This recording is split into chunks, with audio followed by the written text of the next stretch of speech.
लगातार जो आंकड़े इस समय सामने आ रहे हैं वो चाहे कर्नाटक विधानसभा चुनाव को लेकर हैं या फिर नगर पालिका नगर निकायों के उत्तर प्रदेश के नतीजों के तौर पर सामने आ रहे हैं, वो हम आप तक लगातार पहुंचा रहे हैं। ज्यादा जानकारी के साथ हमारे साथ वरिष्ठ पत्रकार विजय दुबे जुड़ गए हैं। विजय जी देखिए, जो आंकड़े अभी हम देख रहे थे, राजेश बैरागी जी भी हमारे साथ है। विजय जी देखिए, आपसे सवाल यह है कि नगर निकायों के अंदर जो स्थिति हम देख रहे हैं, कहीं ना कहीं उसकी उम्मीद तो हम पहले से कर सकते थे, क्योंकि देखिए सपा और बसपा की तरफ से हम वही बात लगातार कह रहे थे कि कहीं ना कहीं अपने वोट बैंक और जातिगत वोट बैंक को साधने का ये एक चुनाव के तौर पर सपा और बसपा देख रही है। लेकिन फिर भी जो आंकड़े हैं, आप देखिए नगर निगमों की अगर हम बात करें, मेयर पद की अगर हम बात करें, नगर पंचायतों के अंदर बहुत अच्छी स्थिति में सपा और बसपा दिखाई दे रही है। ये आंकड़े क्या कुछ दर्शाते हैं? ये देखिए, असल में जो शहरी नगर निगमों का जो क्षेत्र है उसमें भारतीय जनता पार्टी का पहले से काफी मजबूत पकड़ रही है। जी। और जो शहरी मतदाता है वो बीजेपी की इन नगर निगमों में जितने भी मेयर्स, जैसे हम मान देख देख रहे हैं आज की डेट में, केवल आगरा के अलावा और जी। जितने भी नगर निगम है उसमें बीजेपी कैंडिडेट्स आगे चल रहे हैं। और एक झांसी की नगर में उनका मेयर ऑलरेडी चुन लिया गया है। जी। तो इसका मतलब ये हुआ कि जो शहरी इलाका है उसमें बीजेपी की जो पकड़ है अभी भी बेहतर है। इसमें कोई दो राय नहीं है। दूसरी बात जो है वो कि नगर पंचायत और क्षेत्र पंचायतों की बात, तो रूरल एरियाज में जो गणित चलती है उसमें सपा बसपा, जैसे बसपा की कुछ खास जगहों से, जैसे जहां उनके विधायक एकाध जीते हुए हैं, जैसे बलिया का एक रचना करके नगर वो है, तो वहां बीएसपी आगे है। एक दो जगहों पे जहां आगे बीएसपी चल रही थी, उन जी। जगहों पे वो अभी फिलहाल पीछे हो गई है। हम्म। तो अभी जो नगर पंचायतों का इलाका है उसमें ये माना जा सकता है कि सपा बसपा की पकड़ जो है, जो जातिगत गणित कह लीजिए उसको या इलाकाई प्रभाव कह लीजिए, बिल्कुल। चलिए ठीक उसमें है अभी विजय जी, सपा आपके बसपा के पास पास मैं में कुछ है। लौटूंगी। और हमारे साथ विजय दुबे जी जुड़े हुए हैं, राजेश बैरागी जी भी हमारे साथ जुड़े हुए हैं, वरिष्ठ पत्रकार हैं। और देखिए विजय जी, हम जिस तरीके से बात कर रहे थे कि आप कह रहे थे कि शहरी क्षेत्रों के अंदर पकड़ तो बीजेपी की पहले से मजबूत है, लेकिन नगर पंचायतों के अंदर भी हम देख रहे हैं कि इस बार रुझान कुछ और है और नतीजे जो हैं वो कहीं ना कहीं बीजेपी के लिए इस बार नगर पंचायतों से भी बहुत पॉजिटिव निकलकर सामने आए हैं।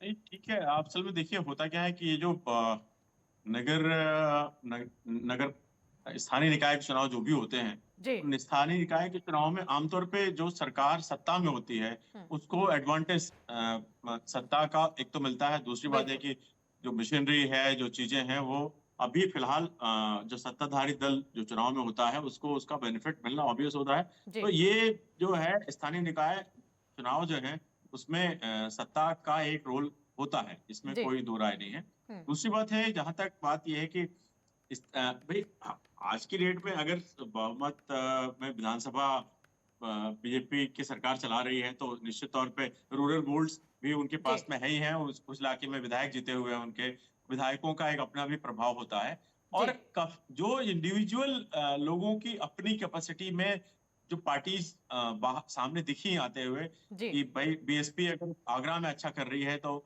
उनका जो है आगरा का कैंडिडेट कह सकते हैं, या उस वोट बैंक जो बीएसपी का है, जो आगरा में माना जाता है कि एक हम्म। खास एरिया में है, तो वो जी। उसके लिए उसका बैकअप है उनके पास में। हम्म। तो ये कुछ चीजें हैं जो कि उस उन जगहों पे, खास जगहों पे आपको देखने में आ रही हैं। जी। लेकिन बाई एंड लार्ज अगर आप जो बात कह रही हैं निकाय और नगर पालिका या पंचायत क्षेत्रों की, हम्म। तो हम ये डिवाइडेड है वहां पे। जी। वहां जी। पे 100% बीजेपी को नहीं है। जैसे बिल्कुल। मान लीजिए नगर नगर मेयर्स में तो ये है कि साहब चलो 16 सीटों पे आपने जो है अपनी बढ़त बना रखी है, या 15-16 सीटें आप निकाल लेंगे। जी। लेकिन नगर निकायों का डिवीजन जो है उसमें जो जातीय गणित या क्षेत्रीय प्रभाव, जो भी उस इलाके के विधायक हैं, वो उस जी। इलाके के कार्यकर्ता जो भी पार्टियों के हैं, या हम्म। पार्टियों का अपना एक वोट बैंक का जो वो है, जी। पकड़ है उनकी, तो हम्म। उसका असर नजर आएगा। ठीक ऐसी है। बात नहीं है। ठीक है राजेश जी, देखिए देखिए जो सवाल अभी तक स्पष्ट हो पाया है उसमें अन्य की भी अपनी भूमिका, हम कह सकते हैं कि उससे हम किनारा नहीं कर सकते हैं। चाहे वो नगर निकायों की बात है, नगर पंचायतों की बात है, जो अन्य पार्टियों के जो उम्मीदवार हैं, निर्दलीय जो उम्मीदवार हैं, वो भी एक बहुत अच्छा आंकड़ा यहाँ पर उनका दिखाई दे रहा है। क्या लगता है आपको, कहीं ना कहीं जो मुद्दे थे निर्दलीय उम्मीदवारों को, कहा जाता है कि कहीं ना कहीं जमीन से जुड़े हुए मुद्दों के साथ वो चुनावी मैदान में उतरते हैं, तो हम ये कह सकते हैं कि जनता ने उन मुद्दों पर भी वोट दिया है इस बार?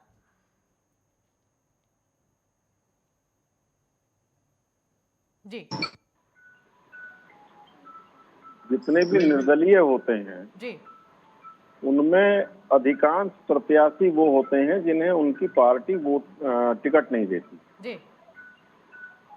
तो वो पहले से ही वजनदार प्रत्याशी तो होते हैं, केवल उनकी पार्टी उनको महत्व नहीं देती है किसी कारण से, बिल्कुल और वो निर्दलीय बन जाते हैं, तो उनके जीतने की संभावना काफी रहती है। जी हालांकि जो मैं पिछले दिनों के आंकड़े निकाल रहा था कि पिछली 438 नगर पंचायतों में से 181 निर्दलीय जीते थे। जी 2018 में जो चुनाव हुए बिल्कुल थे उसमें 181 निर्दलीय प्रत्याशी थे। जी इस बार का चुनाव दो चीजों में महत्वपूर्ण रह सकता है, जैसा कि विजय दुबे जी ने कहा, बहुत अच्छी, मतलब एक बहुत समझदारी वाली बात कही कि जी ये ये सत्ता का जो सत्तारूढ़ पार्टी होती है उससे प्रभावित चुनाव होता है। बिल्कुल ये जो नगर निकायों का चुनाव होता है, जिस समय जिसकी सरकार रहती है उससे चुनाव प्रभावित रहता है। बिल्कुल इसमें सरकारी मशीनरी के दुरुपयोग के भी आरोप खूब खुलकर लगते। जी लेकिन यदि इस चुनाव को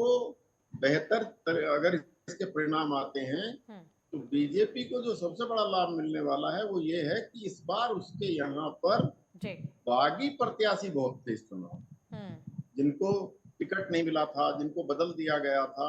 जी अगर उनको दरकिनार कर फिर भी जीत हासिल कर लेती है बीजेपी, तो यह उसके लिए बहुत बड़ा फैक्ट बिल्कुल। और देखिए हम उसके लिए अच्छा परिणाम मेयर होगा। पद के लिए ही राजेश जी हम लेकिन बात कर रहे थे कि देखिए बहुत कम ऐसी सीट हैं जिन पर टिकट की जो है वो रिपीटेशन किया गया है, जिनको दोबारा से टिकट दिया गया है, पूरी तरीके से नए प्रत्याशी उतारे गए हैं। और ये विपक्षी पार्टी मुद्दा बना रही थी कि कहीं ना कहीं नए लोगों को आप इसलिए टिकट दे रहे हैं क्योंकि पुराने आपका रिपोर्ट कार्ड नहीं दिखा सकते। तो देखिए ये जो कहीं ना कहीं बीजेपी की रणनीति थी वो तो यहाँ पर रंग लाती हुई दिखाई वो रणनीति सफल हो गई। बिल्कुल जैसे बरेली में इन्होंने समाजवादी पार्टी की मेयर प्रत्याशी को अपनी पार्टी में शामिल करके उसे मेयर का प्रत्याशी बना दिया और वहां पर ये जीत हासिल कर रहे हैं। जी तो ये वाली रणनीति इनकी बड़ी सफल रही है। मैं ये बताना चाहता हूं कि नगर निगम के चुनावों में ईवीएम का इस्तेमाल हुआ है।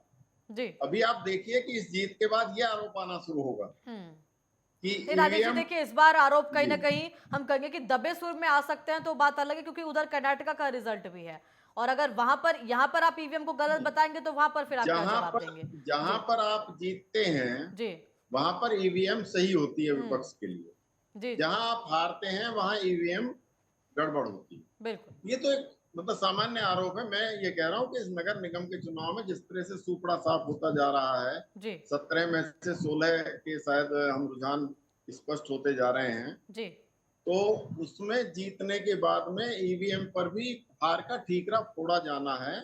हालांकि नगर निगमों में और नगर पंचायतों में या नगर पालिका, ये जो नगर निकाय हैं, जी इनमें समाजवादी पार्टी का पहले भी विशेष प्रभाव नहीं रहा।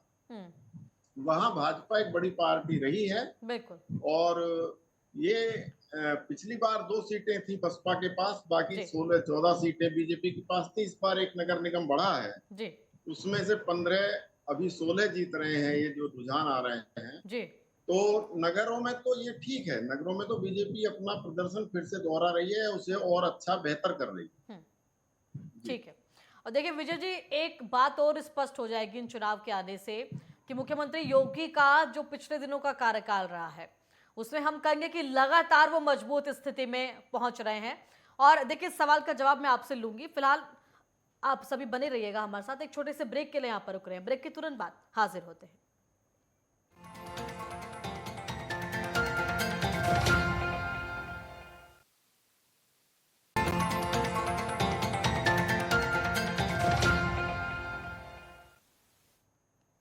और ब्रेक के बाद आपका स्वागत है। लगातार अपडेट हम आप तक पहुंचा रहे हैं नगर निकाय चुनाव को लेकर भी और उधर कर्नाटका के अंदर जो रुझान सामने आ रहे हैं उनको लेकर भी। और देखिए विजय जी हम बात कर रहे थे कि कहीं ना कहीं उत्तर प्रदेश के अंदर मुख्यमंत्री योगी के सामने फिलहाल कोई नहीं टिक पा रहा है, ना अखिलेश की आंधी टिक पाई है, ना आरएलडी के वो दावे टिक पाए हैं, ना बसपा की जो अपनी जातिगत समीकरण थी ना वो टिक पाई है। और हम ये कहेंगे कि लगातार मुख्यमंत्री योगी का हम कह सकते हैं जो चार्म है उत्तर प्रदेश के अंदर वो बढ़ रहा है और अब तीसरी इकाई की सरकारों में भी वो हम देख पा रहे हैं। देखिए बहुत समय के बाद विशाखा जी जो पार्टियां सिंबल पे स्थानीय निकाय के चुनाव में उतरी हैं जी और ये एक बदलाव है। आप ये जो तीसरे इंजन वाला नारा है जी वो शायद इसके लिए देना पड़ा क्योंकि इसके पहले जो सिंबल पार्टियों के सिंबल पे चुनाव नगर पालिका या नगर निगमों के पार्षदी के चुनाव नहीं हुआ करते थे। जी तो ये असल में जो एक्सरसाइज चालू हुई है तो अब भाई इसके बाद ग्राम पंचायतों के चुनाव होंगे, उसमें भी सब पार्टियों को शायद ऐसे ही करना पड़ेगा अगर वो भी सिंबल पे होने लगते हैं तो जी अब ये लोकल बॉडीज वाले चुनाव थे, उसमें पार्टियां अपने सिंबल पे एक्सरसाइज जो कर रही हैं जी वो कहीं ना कहीं ये बता रहा है कि जो है वो ज्यादा सिक्योर अपने आप कर लेना चाहते हैं कि भाई यहाँ भी जो है हमारा सिक्का रहे और ये क्लियर हो कि भाई बीजेपी का ही सब कुछ है, चाहे जिस इलाके में सपा का है, जिस जिस भी पार्टी के यहाँ बहुमत होता है। तो जी ये जो है एक एक नए तरीके की जो पहले होता ही था कि भाई सब लोग फ्री हैं कि अपने स्थानीय निकाय के लिए अपने हिसाब से अपने अपना पार्षद अपना प्रतिनिधि चुने, अपना इलाके का काम करने वाला आदमी नेता जो उनको बेहतर लगता था, चाहे जी वो किसी भी पार्टी से हो वो जाए वहां पे। जी लेकिन अब ये तीसरे इंजन वाली जो बात है, भाई नगर नगर निकाय एक मंत्रालय है, एक राज्य सरकार का, जी वो कोई ऐसा फील्ड तो नहीं है जिसके पास अपना कोई बहुत बड़ा बजट हो, बहुत बड़ी प्लानिंग हो और जी नगरों का विकास करना, पर नगरों की जो समस्याएं हैं उनको सॉल्व करना ही राज्य सरकार के एक मंत्रालय का हिस्सा हुआ करता था, एक मंत्री ही उसके लिए सफिशिएंट था। जी लेकिन अब पूरी पार्टी जो है पूरी तरह से कैसे आगे आगे, लेकिन ये बड़ा इंटरेस्टिंग होगा जी कि जो है अब पार्टियों को ये बताना पड़ेगा कि साहब नगर निकाय में आपने क्या काम किया था, बिल्कुल पार्टी लेवल पे बताइए। अब बिल्कुल जो है उस चीज को आप इस तरह से इग्नोर नहीं कर सकते थे, जैसे कि डेवलपमेंट की बात जो नगर निकाय की होगी अब शायद वो जी भी उस प्रकार से होगी। जिम्मेदारियां तो भी बढ़ी अब है, आप ये कह फिलहाल रहे हैं साफ तौर पर, और देखिए जिम्मेदारियां, जवाबदेही जी भी जनता बिल्कुल, की बढ़ेगी। बिल्कुल जी जवाबदेही भी बढ़ेगी और आपको काम करके दिखाना भी होगा, जिम्मेदारी सरकार की होगी। अब आप बिल्कुल जो पार्टी सत्ता में होगी उसको ज्यादा जो है हम्म, आंसरेबल होना पड़ेगा लोगों जी के लिए। जी तो ये एक स्थिति निश्चित तौर पर बदलेगी यहाँ पे। हम्म, लेकिन जो जो आपने बात पूछी कि भाई जी अब जो है मुख्यमंत्री योगी का जो वो है जो हम्म, वर्चस्व है जी और जो इस चुनाव के बाद जो स्थिति है वो और बेहतर है, तो योगी जी तो ऑलरेडी दूसरी बार जो है उत्तर प्रदेश में मुख्यमंत्री बने हैं। तो बिल्कुल इसमें कोई दो राय नहीं कि पिछले कार्यकाल को लोगों ने पसंद किया और जिस प्रकार से अभी लगातार जो ट्रेंड दिख रहे हैं उस हिसाब से लग रहा है कि बीजेपी की जी पकड़ अभी फिलहाल मजबूत हो रही है। जी और उत्तर प्रदेश के देखिए इसका जो इम्पैक्ट आने वाला है जी वो ज्यादा महत्वपूर्ण है ठीक क्योंकि 2024 में अब बहुत लंबा वक्त नहीं बचा हुआ है। जी तो अगर बीजेपी काय के बहाने भी अपनी इतनी तैयारियां कर लेती है जी कि वो लोकसभा चुनावों को भी प्रभावित निश्चित तौर पे इससे करेगी। जी तो ये इम्पैक्ट जो है जहां तक बात मुख्यमंत्री की है तो मुख्यमंत्री निश्चित तौर पे निर्विवाद सशक्त नेता है और हम्म, जो है बीजेपी के एक बड़े नेता है, क्योंकि अब जी तो वो ऑल ओवर इंडिया की कैंपेन में जैसे जो बजरंग बली का पहला नारा अगर किसी ने कर्नाटक में दिया था तो शायद वो योगी जी थे, उन्होंने शुरुआत बिल्कुल की थी कि साहब जो है यहाँ से हम बजरंग बली को हमने राम ने यहीं से खोजा था और हम्म, उनका ये गृह और देखिए बिल्कुल फिर प्रदेश बजरंग है। बली और बजरंग दल तक मामला पहुंचा। और देखिए कर्नाटका के अंदर जी हम जो देख रहे हैं विजय जी, उससे साफ तौर पर हम ये अंदाजा लगा सकते हैं कि कर्नाटका की जो जनता है उन्होंने इस बात में फर्क समझा है कि कांग्रेस ने बात बजरंग बली की नहीं की बल्कि बजरंग दल की है। और देखिए दूसरी तरफ बीजेपी ये कह रही है कि आप मजबूर हो चुके हैं, जो विचारधारा हम लेकर आना चाहते थे वो विचारधारा पर आप काम कर रहे हैं। और आपने कहीं ना कहीं बजरंग बली को लेकर जो नारे दिए, क्योंकि हमने अभी देखा बहुत सारे बूथ पर जहां पर अभी मतगणना हो रही है वहां पर बजरंग बली की वेशभूषा में भी लोग नजर आ रहे हैं और उन्होंने कहा है कि बजरंग बली की जीत है कर्नाटका के अंदर, कांग्रेस की तरफ से जो बात कही गई। देखिए असल में जो कार्ड दरअसल भारतीय जनता पार्टी ने खेला था जी वो कार्ड एक तो बड़ी बात ये थी कि जो भ्रष्टाचार की बातें जिसको कि मुद्दा बनाया मूलतः कांग्रेस ने, जो जी 40% वाली बात कही गई थी और उसको अपने कैंपेन में लगातार उन्होंने पब्लिक के सामने रखा भी। जी दूसरी बात ये थी कि जो कर्नाटका के जो क्षेत्रीय नेता जिस प्रकार से कि इसके पहले की भारतीय जनता जी पार्टी के जो नेता जी जिन लोगों ने की लीड किया उनके कार्यशैली में और अभी जो वर्तमान नेतृत्व जो भी मुख्यमंत्री का जो कार्यशैली थी उसमें थोड़ा सा एक डिफरेंस नजर आता है। और बीजेपी दरअसल इसको भी अगर जो धर्म के आधार पर डिवीजन है तो उसको कांग्रेस ने उस कार्ड को उस तरह से नहीं चलने दिया वहां पे जिस प्रकार से, और पब्लिक निश्चित तौर पे ज्यादा अवेयर है। ठीक है, बिल्कुल। और देखिए यही अवेयरनेस जो है वो जनता की वो नतीजों में भी हमें दिखाई दे रही है। राजेश जी देखिए आपके पास में लौटूंगी, लेकिन उससे पहले एक बड़ी अपडेट हम आप तक पहले दर्शकों तक पहुंचा दें। उत्तर प्रदेश निकाय चुनाव को लेकर अलीगढ़ नगर निगम में बीजेपी 23,000 वोट से इस समय आगे चल रही है। कानपुर नगर निगम की बात करें 35,000 वोट से आगे है। बीजेपी की प्रमिला पांडे 35,000 वोट से यहां पर आगे चल रही है। 96 विधानसभा में सपा 182 वोट से आगे है। इसके साथ बिजनौर की धामपुर नगर पालिका की बात करें तो यहां पर रालोद आगे चल रही है। उत्तर प्रदेश निकाय चुनाव की मतगणना इस समय जारी है और सीट वाइज जो आंकड़े हैं वो हम आपके सामने रख रहे हैं। अलीगढ़ की बात करें तो अलीगढ़ में 23,000 वोट से बीजेपी आगे है, एक बड़ा ऐतिहासिक अंतर। कानपुर की बात करें तो 35,000 वोट का डिफरेंस। बीजेपी की प्रमिला पांडे यहां पर आपको बता दें कि 35,000 वोट से आगे चल रही हैं। 96 विधानसभा में 182 सीट से सपा आगे है। बिजनौर की धामपुर नगर पालिका में रालोद पार्टी इस समय आगे चल रही है। और इसी के साथ मतगणना लगातार जारी है। सुबह से वोटिंग की काउंटिंग यहां पर आपको बता दें कि वोट की जा रही है। और इसी के साथ जैसे जैसे मतों की गिनती बढ़ रही है वैसे वैसे आंकड़े और वैसे वैसे जो रुझान है वो भी सामने आ रहे हैं। और कई सीटों पर बीजेपी बड़े ऐतिहासिक अंतर से जीत की तरफ बढ़ती हुई भी नजर आ रही है। बिजनौर की बात करें तो बिजनौर की धामपुर सीट जहां से इस समय आरएलडी आगे चल रही है। और देखिए ये लगातार आंकड़े हम आप तक पहुंचा रहे हैं। राजेश जी देखिए बात अगर हम नगर निकायों की कर रहे हैं और उसके बाद कर्नाटका की कर रहे हैं तो कहा यह भी जाता है कि कहीं ना कहीं कर्नाटका से दक्षिण का द्वार खुल जाता है राजनीति का। क्या आप मानते हैं कांग्रेस यदि कर्नाटक के अंदर बहुमत का आंकड़ा छूती है और सरकार बनाने में सफल होती है तो आने वाले दक्षिणी राज्यों के चुनाव के लिए कितना महत्वपूर्ण रहेगा? ये दक्षिण में नहीं, ये मध्य भारत में भी बीजेपी के लिए थोड़ा सा नुकसान पहुंचाएगा। जो आने वाले वर्षों में, इसी वर्ष के अंत में भी कुछ राज्यों में चुनाव है, फिर अगले वर्ष लोकसभा का चुनाव है जी। इन सभी चुनावों में कर्नाटक चुनाव में बीजेपी की हार उसके लिए थोड़ी चुनौती पेश करेगी दूसरे चुनावों की।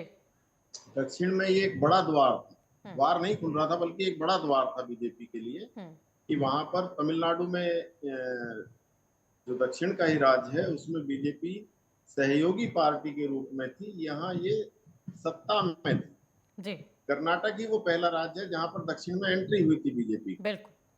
तो इस राज्य में हार जाने से बीजेपी को आने वाले इन्हीं राज्यों के चुनावों में नुकसान हो सकता है, उसे ज्यादा जोर लगाना पड़ सकता है।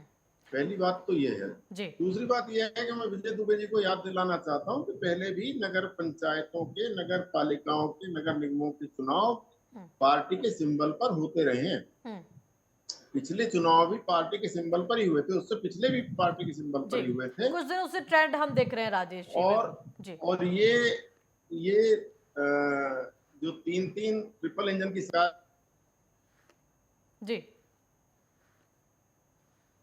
की सरकारें जो हैं वो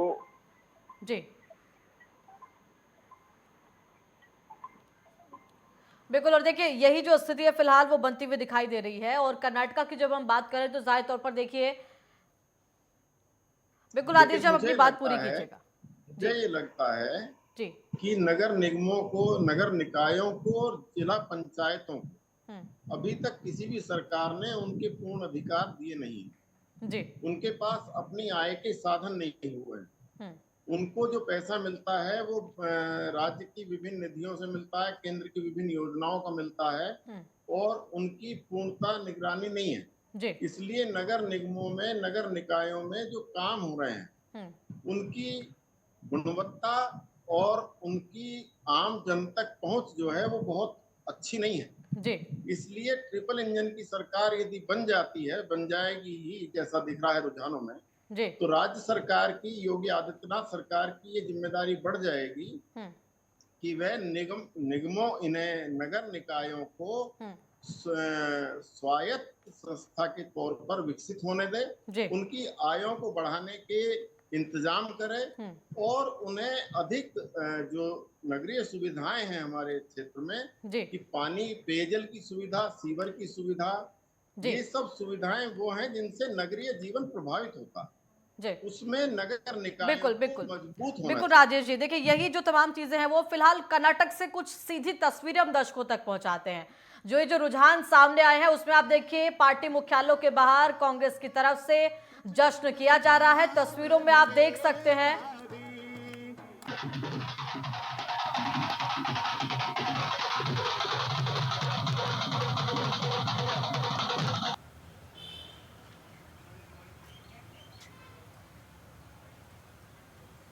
तो देखिए बिल्कुल ये तस्वीरें इस समय कांग्रेस पार्टी के मुख्यालयों से बाहर की है, जहां पर जश्न इस समय शुरू हो चुका है और साफ तौर पर कांग्रेस पार्टी विश्वास से भरपूर, विश्वास से लबरेज होकर यहां पर जश्न मनाती हुई नजर आ रही है। पार्टी कार्यकर्ता पार्टी के समर्थन यहां पर करते हुए नजर आ रहे हैं और किस तरीके से देखिए जश्न की तस्वीरें कर्नाटका से इस समय साफ तौर पर स्पष्ट हो पा रही हैं।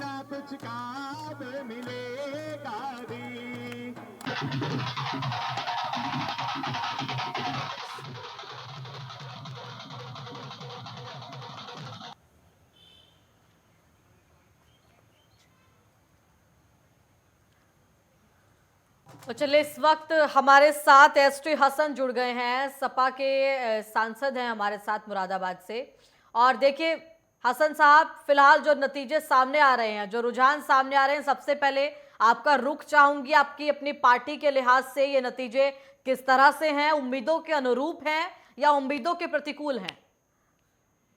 देखिए उम्मीदों के प्रतिकूल हैं। अभी देखिए टाइम है जी, बहुत जल्दी है ये कहना कि क्या होगा, रिजल्ट आने दिए जी, उसके बाद ही कुछ डिसाइड किया जाएगा जी।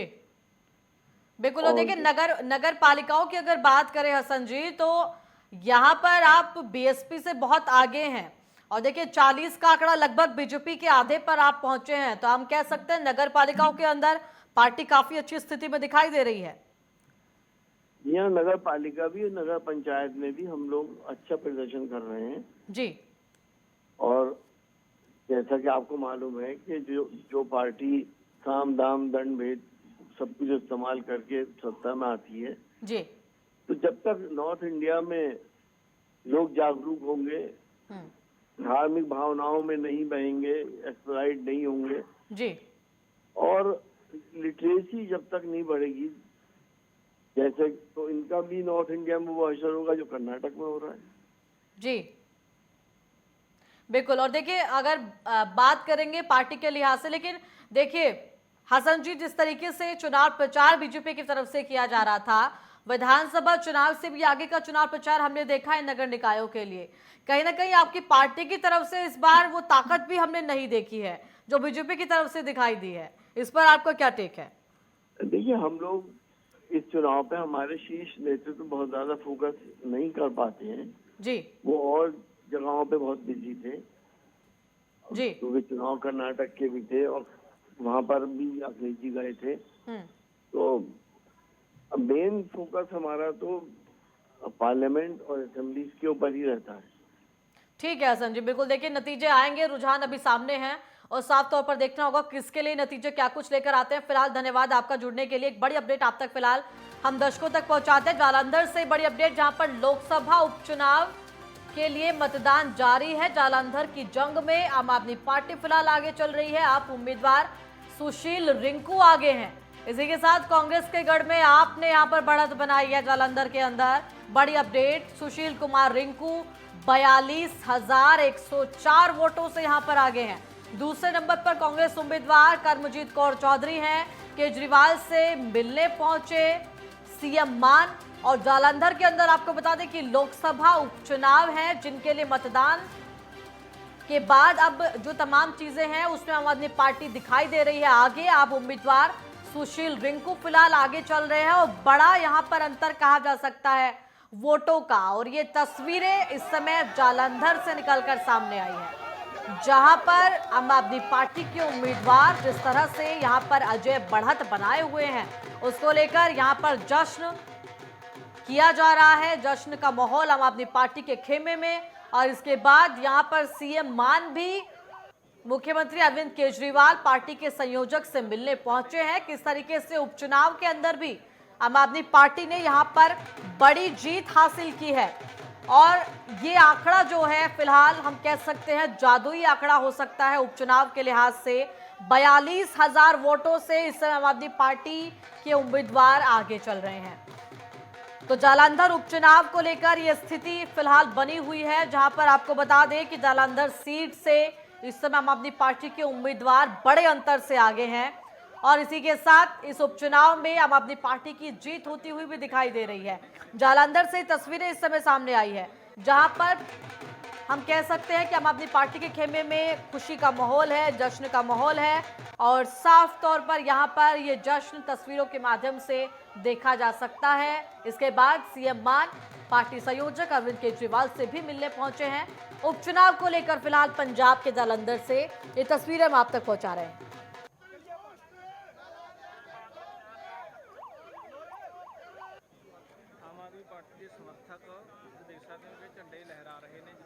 तो फिलहाल जहां एक तरफ उत्तर प्रदेश से नगर निकायों के आज नतीजे सामने हैं, कर्नाटका से विधानसभा चुनाव के नतीजे सामने हैं, तो वहीं आज पंजाब के जालंधर से आपको बता दें कि लोकसभा उपचुनाव को लेकर भी नतीजे ये सामने आ रहे हैं, जहां पर इस समय आम आदमी पार्टी कांग्रेस के गढ़ में जीतती हुई नजर आ रही है। कांग्रेस का गढ़ जालंधर कहा जाता है। और इस जालंधर के अंदर फिलहाल आपको बता दें कि आम आदमी पार्टी के उम्मीदवार अजय बढ़त बनाए हुए हैं। काफी अधिक वोटों के अंतर से यहां पर इस समय आम आदमी पार्टी के उम्मीदवार दिखाई दे रहे हैं।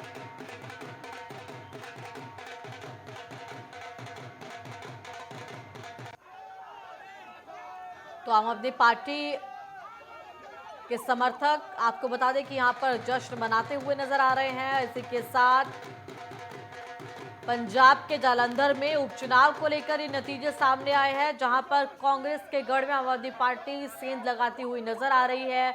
दूसरे नंबर पर जरूर यहां पर कांग्रेस के उम्मीदवार बने हुए हैं, लेकिन इसी के साथ जालंधर से उपचुनाव में फिलहाल आम आदमी पार्टी की जीत स्पष्ट होती हुई नजर आ रही है। इसी के साथ अगर बात करें देखिए उत्तर प्रदेश को लेकर, तो कुसमरा से बीजेपी प्रत्याशी 1240 वोट से इस समय आगे चल रही हैं। खिशनी में सपा प्रत्याशी 871 वोट से आगे हैं। इसी के साथ जो अपडेट निकल कर सामने आई है उसमें सोनभद्र से नगर पंचायत में भी बीजेपी आगे चल रही है। और देखिए जालंधर से इस समय हमारे संवाददाता ईश्वर ठाकुर ने हम अपनी पार्टी के प्रवक्ता से बातचीत की है। क्या कुछ कहा गया इस जीत को लेकर? अब किसी को बचाया नहीं जा रहा। पहले क्या होता था, एक कोई क्राइम करता था उसको बचाया जाता था सरकारों द्वारा। सो डेफिनेटली अभी इस पे काफ़ी हद तक लगाम भी लगी है। आने वाले समय में इसको पूरी तरह से लॉ एंड ऑर्डर को पंजाब में पूरी तरह से इम्प्लीमेंट भी करेंगे। और किसी भी जो भी आदमी कानून को अपने हाथ में लेगा, कानून बहुत सख्ती के साथ उसके खिलाफ काम करेगा। इस उपचुनाव को सर कहीं ना कहीं सेमीफाइनल के तौर पर देखा जा रहा था, क्योंकि अगले साल लोकसभा चुनाव भी होने हैं। कहीं ना कहीं मनोबल बढ़ा। डेफिनेटली देखिए, ये रिफ्लेक्शन है देश की पॉलिटिक्स किस तरफ जा रही है। रिफ्लेक्शन ऑफ 2024 जो आम इलेक्शन होने जा रहे हैं, जनरल इलेक्शन। क्योंकि जिस तरीके से मोदी साहब की अगुवाई वाली भाजपा लगातार हमारे जो इंस्टीट्यूशंस हैं उनका पॉलिटिसाइजेशन कर रही है, कॉरपोरेट सेक्टर को फ़ायदा दे के महंगाई, बेरोजगारी देश के इतिहास में सबसे ज़्यादा बढ़ चुकी है। और लगातार फेडरल स्ट्रक्चर को कमज़ोर किया जा रहा है। उसके खिलाफ आम आदमी पार्टी ने संसद से लेकर सड़क तक हमेशा आवाज़ बुलंद की अरविंद केजरीवाल जी की अगुवाई में। सो ये डेफिनेटली हौसला अफजाई भी है आम आदमी पार्टी की, और लोगों का अरविंद जी के और मान साहब के प्रति भरोसा और बढ़ा है। जहां एक तरफ मान साहब की अगुवाई में पीपल वेलफेयर स्कीम्स जो मैंने आपको बताया पंजाब में, वहीं दूसरी तरफ देश एक उम्मीद के साथ अरविंद जी की तरफ देख रहा है। तो डेफिनेटली इसका इम्पैक्ट 2024 में पड़ेगा। दोहरे जश्न का माहौल है सर। एक तरफ जालंधर लोकसभा उपचुनाव आप जीत चुके हैं, दूसरी तरफ राघव चड्ढा जी सगाई करने जा रहे हैं। डेफिनेटली उनको भी बहुत सारी बधाइयाँ हैं, क्योंकि उनका जो कंट्रीब्यूशन है 2022 के आम जो विधानसभा इलेक्शन हुए थे, बहुत मेहनत करी है और आज भी वो पार्टी के लिए बहुत मेहनत करते हैं। उनको भी बहुत बहुत बधाइयाँ और जालंधर के लोगों का बहुत बहुत धन्यवाद। धन्यवाद सर।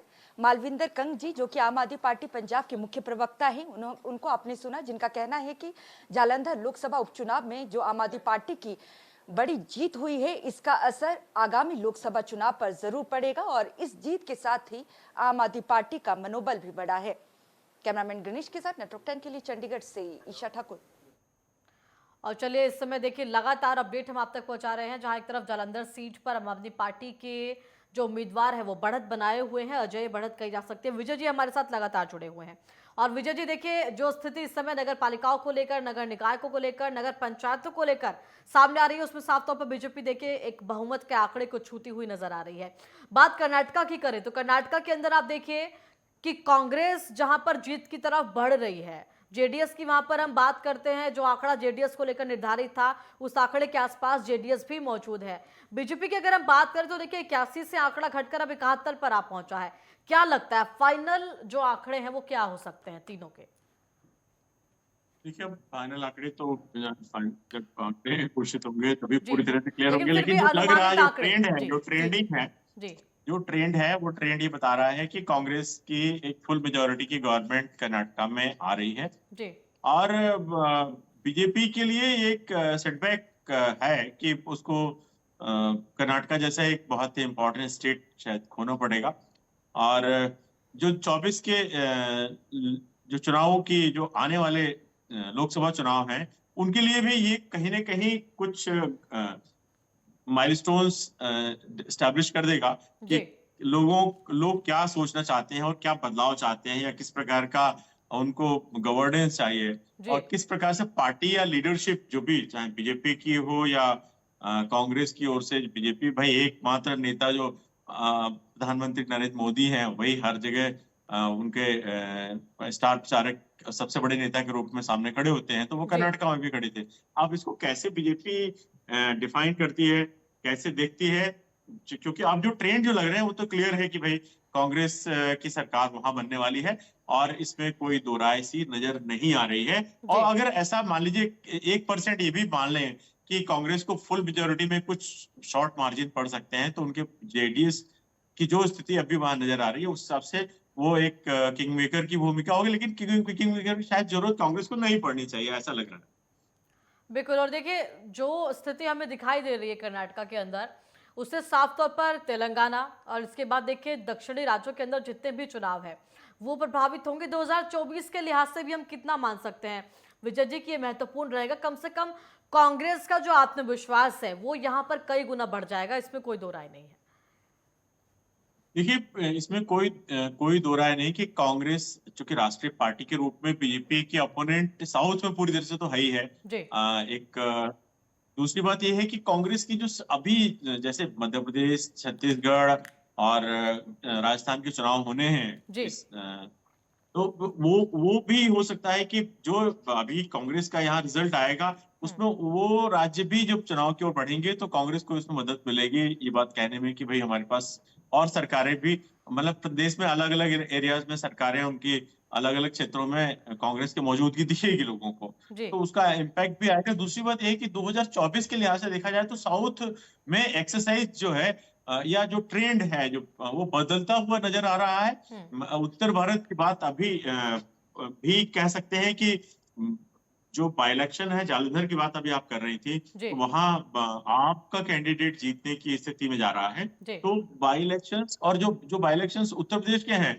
उसमें उलटफेर अभी जारी है। जी तो ये बदलाव जो है, लोगों का जो दिमाग जो दिखा रहा है, जो इंडिकेशन दे रहा है, वो ये कह रहा है कि कोई किसी को भी वो स्पेयर नहीं करने वाले, आपको आंसरेबल रहना पड़ेगा। नॉन आंसरेबिलिटी जो है वो जवाबदेही होगी तो देखिए जनता जनता बर्दाश्त वोट नहीं देगी करेगा। आपको। आपको बिल्कुल जी, बिल्कुल आपको पूरी तरह से जो है जवाब दे जी। रहना होगा। विजय जी एक सवाल और, देखिए हमने देखा राहुल गांधी की भारत जोड़ो यात्रा कर्नाटका के अंदर, हमने देखा अपार यहाँ पर सहयोग, और हम कह सकते हैं कि भारत जोड़ो यात्रा जब कर्नाटक पहुंची तो अलग तस्वीरें निकलकर सामने आई वहां से। हम ये भी कह सकते हैं कि कहीं ना कहीं जो प्यार की दुकान सजाने का राहुल गांधी ने भारत जोड़ो यात्रा के माध्यम से जो निश्चय किया था, उस दुकान के अंदर कहीं ना कहीं 4 चांद जरूर लगेंगे कर्नाटक की जीत से। निश्चित तौर पे राहुल गांधी की जो भारत जोड़ो यात्रा थी, उसने कर्नाटका में ठीक ठाक सा समय दिया था वहां पर, जी। और लोगों का बहुत जुड़ाव था। असल में जो कांग्रेस के लिए जो साउथ के बेल्ट्स हैं, खासतौर पे गांधी परिवार के लिए, वो लगाव जो है अभी उसको तोड़ने में अभी अपोजिशन की पार्टीज को थोड़ा समय लगेगा, जी। और लगेगा, तोड़ भी पाएंगे कि नहीं ये भी कहना बिल्कुल। बड़ा मुश्किल होगा। जी, जी। दूसरी बात यह है कि जो एक इम्पैक्ट कांग्रेस का साउथ की स्टेट्स में है, जहां कांग्रेस की सरकारें लगातार रही हैं, अभी जो है कर्नाटका की सरकार गिराई गई थी, तो ये रिएक्शंस जो है कई मायने में महत्वपूर्ण होंगे। और जो जहां तक जो अभी चल रहा है ट्रेंड, जैसे राहुल गांधी को डिसओन किया गया, जी। एक प्रकार से उनकी जो है लोकसभा की सदस्यता चली ठीक है गई। विजय जी, और दूसरी बिल्कुल। बात है, तो और ये देखिए, सारी चीजें भी दक्षिणी लोगों के साथ राज्यों जुड़ा का हुआ जो कहीं ना रहेगा। कहीं दुर्ग है कांग्रेस का, वो भी बीजेपी की पहुंच से दूर है, ये कहना यहाँ पर अतिशयोक्ति नहीं है, यदि ये रुझान नतीजों में तब्दील होते हैं। बहुत बहुत धन्यवाद आपका हमारे साथ जुड़ने के लिए, और तमाम जो जानकारी है वो दर्शकों तक पहुंचाने के लिए। और इसी के साथ फिलहाल आप बने रहिएगा हमारे साथ, क्योंकि लगातार नतीजे, चाहे वो उत्तर प्रदेश से हो, कर्नाटका से हो, या अलग अलग उपचुनाव को लेकर हो, वो भी हम आप तक पहुंचा रहे हैं। फिलहाल एक छोटे से ब्रेक के लिए यहाँ पर रुकेंगे, ब्रेक के तुरंत बाद हाजिर होते हैं।